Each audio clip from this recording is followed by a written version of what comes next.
c'est parti pour 26 km jusqu'à Rio Negro del Puente.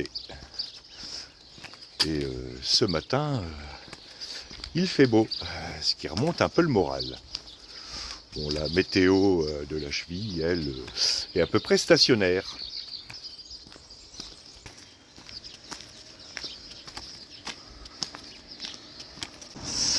Comme d'habitude, je vais commencer par m'échauffer et je vous retrouve dans quelques kilomètres.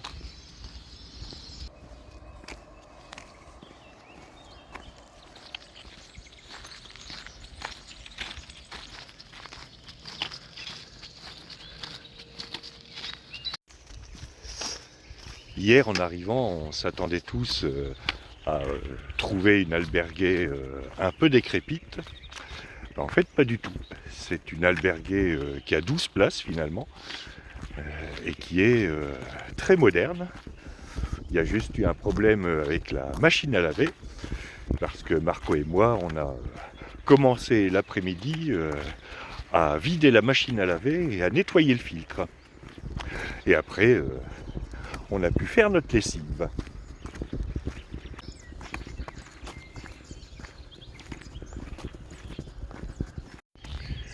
Et on s'est tous retrouvés à table ensuite le soir pour manger. On a mis en commun tout ce qu'on avait acheté.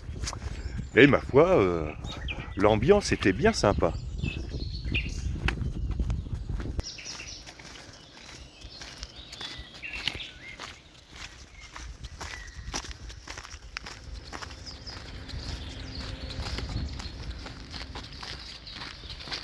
Alors je vais passer devant le camping de la Barca.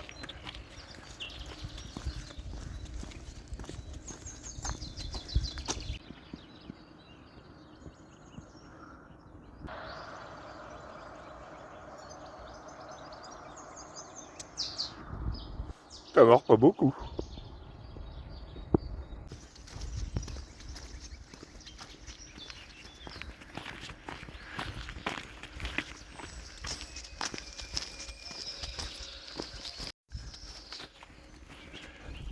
Pour l'instant, la marche est plaisante au milieu de cette plantation de peupliers, le long de cette rivière Terra, qui a d'ailleurs donné son nom à beaucoup de villages dans les environs. Santa Marta de Terra, Croia de Terra, Vega de Terra, Calzadilla de Terra, etc., etc.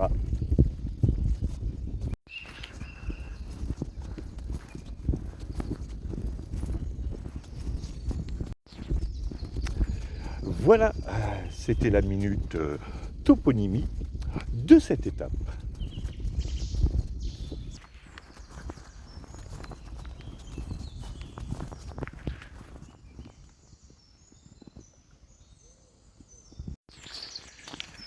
Les oiseaux m'offrent un concert depuis quelques kilomètres. C'est plutôt cool. Merci les oiseaux.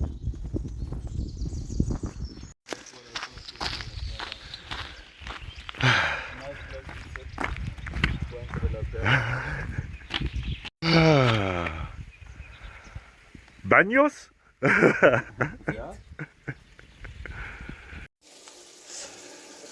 Petite pause massage de pieds et de jambes après 10 km où j'ai rejoint Marco et Gabriel qui m'enverront certainement les coordonnées GPS du prochain bar.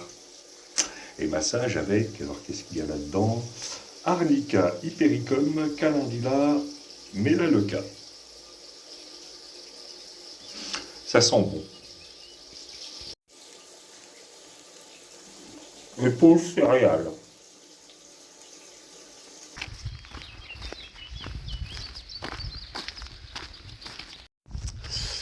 Bien, après cette pause, il me reste encore 16 km à faire, alors que je m'apprête à traverser Calzadilla de Terra. Et comme d'habitude, dès que je fais une pause, surtout si elle se prolonge un peu, redémarrer, c'est toujours un petit peu compliqué.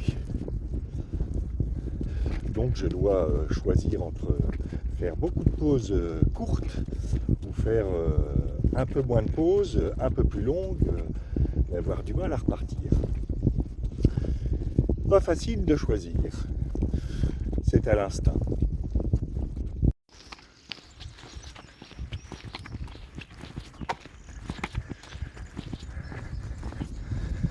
Va falloir me vernir tout ça, les gars.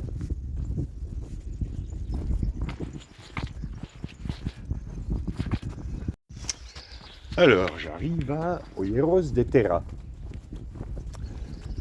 Normalement, il devrait y avoir un bar.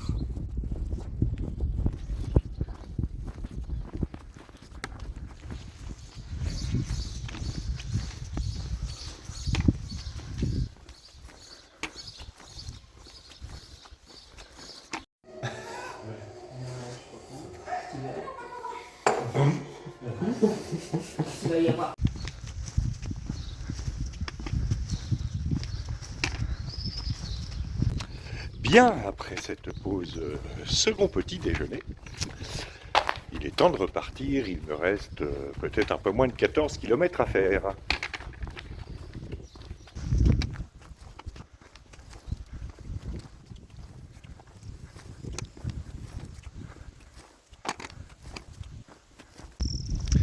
J'ai l'impression de marcher sur une piste d'aviation.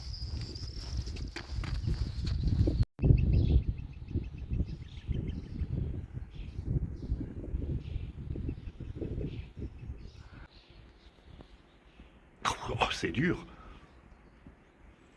Ils doivent pas les sonner souvent. Ou alors s'y mettent à 12.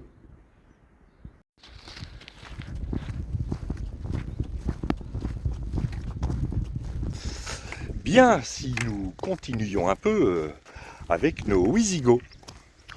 Les Ostrogoths sont aux prises avec les Alains et les Huns, donc avec la confédération unique. Mais qu'est-ce qui s'est passé pendant le règne de Constantin, qui, je vous le rappelle, signa un traité avec les Wisigoths, faisant d'eux des fédérés de l'Empire? Eh bien, l'empereur Constantin est un empereur particulier dans l'histoire romaine. C'est même un saint dans l'église orthodoxe et un saint local dans l'église catholique. Il mit fin aux persécutions, se tourna peu à peu vers le christianisme et se convertit au christianisme. C'est lui qui fonda la ville de Constantinople en 330, dont il fit sa capitale, ce qui marqua le début de la scission de l'Empire romain en Empire romain d'Occident et Empire romain d'Orient.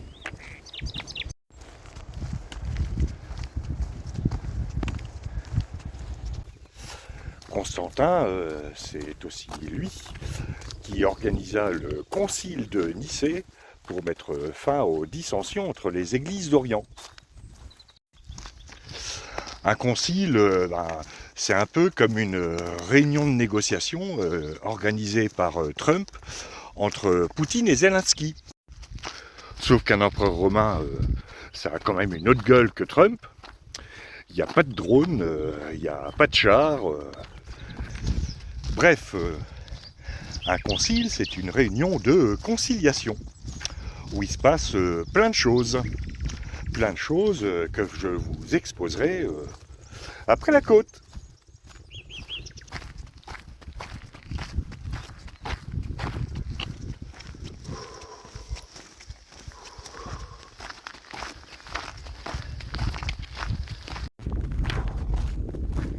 C'est quand elle veut qu'elle se termine cette côte et qu'il arrête de pleuvoir. Que fait-on dans un concile ? Eh bien, on fait l'exégèse des textes sacrés. Vous auriez pu me le proposer comme mot mystère à placer. Exégèse. Je vous l'offre, c'est cadeau. Petit message personnel en passant. Bref, on fait l'exégèse des textes sacrés. On cause à n'en plus finir. On débat sur ce qu'a voulu dire le Christ. On fait des batailles d'hosties. On continue de débattre et donner chacun son interprétation.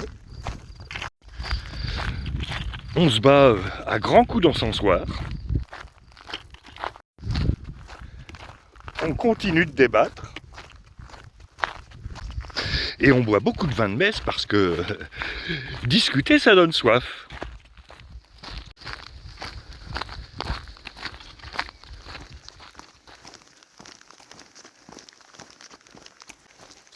Comment ça, tu me punis parce que je me moque? Je te signale que entre la voie du Puy, le chemin français, les variantes de Compostelle dans le Lot et maintenant, j'en suis à plus de 2500 bornes de pèlerinage. Tu pourrais être indulgent, c'est vrai.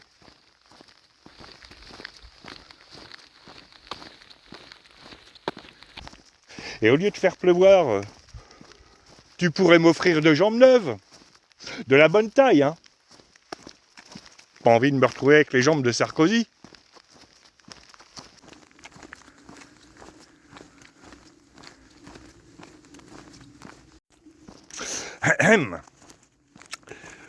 Vous aurez donc compris que le règne de Constantin favorisera grandement l'essor du catholicisme dans l'Empire romain. Les Wisigoths n'échapperont pas à ce bouleversement religieux, et c'est un dénommé Wulfila qui, à peu près au milieu du IVe siècle, se mettra en marche pour les évangéliser. La suite, après le barrage d'Avaganssal.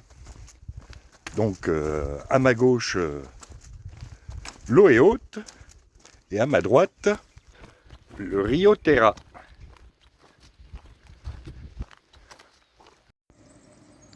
Le gros tuyau verdâtre que vous voyez, c'est la conduite forcée qui amène l'eau du lac de retenue au bâtiment des turbines. Et derrière le bâtiment des turbines, c'est le départ des lignes d'électricité. Et cette espèce de saut de ski, juste en bas, c'est pour évacuer le trop-plein du lac. Voilà, c'était la minute hydroélectricité de cette étape.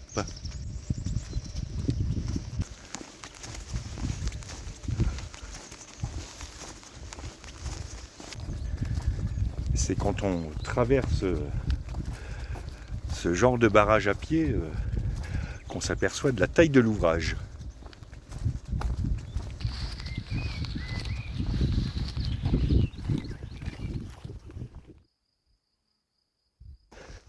Bien, reprenons donc avec nos Wisigoths.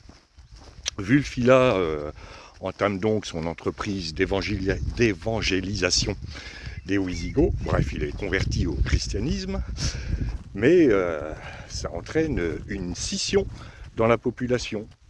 D'une part, les partisans de la mythologie germanique, emmenés par Athanaric, et de l'autre, les nouveaux chrétiens Wisigoths, amenés par Fritigern. En 363, la mort de l'empereur Julien marque la fin de la dynastie constantinienne. Et le roi Wisigoth Athanaric soutient l'usurpateur Procope.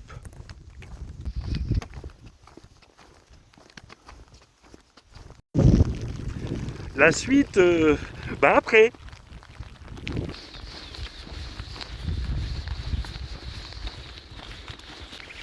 Bref, Procope est vaincu et Athanaric rencontre l'empereur Valence sur un bateau au milieu du Danube. Il reconnaît l'hégémonie romaine, renonce au paiement d'un tribut, mais continue de persécuter ses compatriotes chrétiens.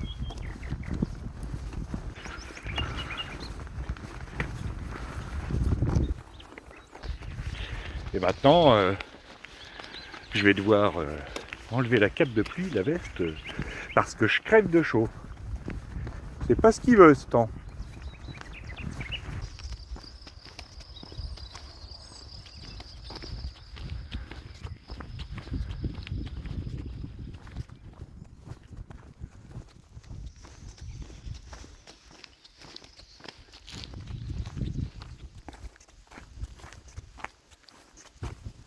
Atanarik tente de repousser les uns en vain, et sous la poussée de ces derniers, pas les 20 mais les 1, les Wisigoths passent en grande majorité dans l'Empire romain sous la conduite de Fritigern, avec l'accord de l'empereur Valence.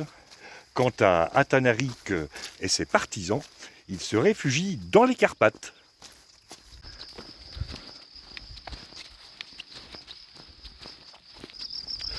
Ou plus exactement, ils se carapatent dans les Carpates. Elle est facile celle-là.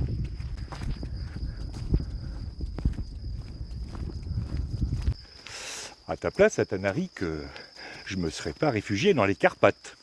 Parce que c'est là où habite Dracula. Il y a de quoi se faire du mauvais sang.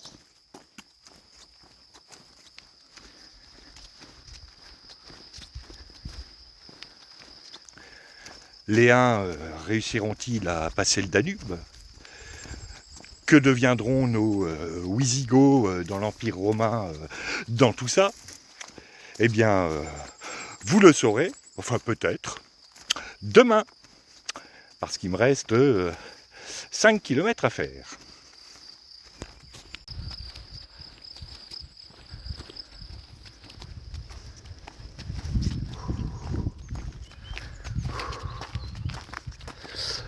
Bon, j'amorce ma descente vers Rio Negro del Puente.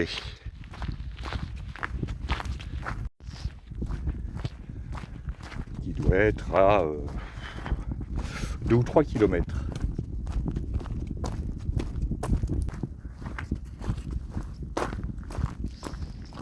Je vais rentrer dans Rio Negro del Puente.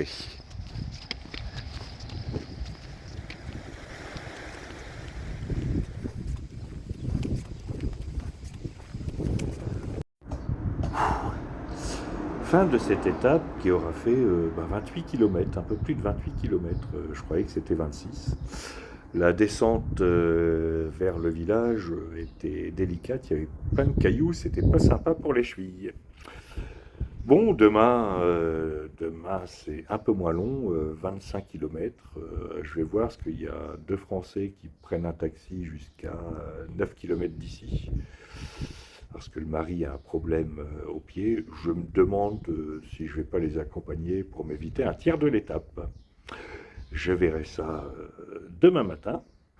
En attendant, je vous dis à demain pour de nouvelles aventures.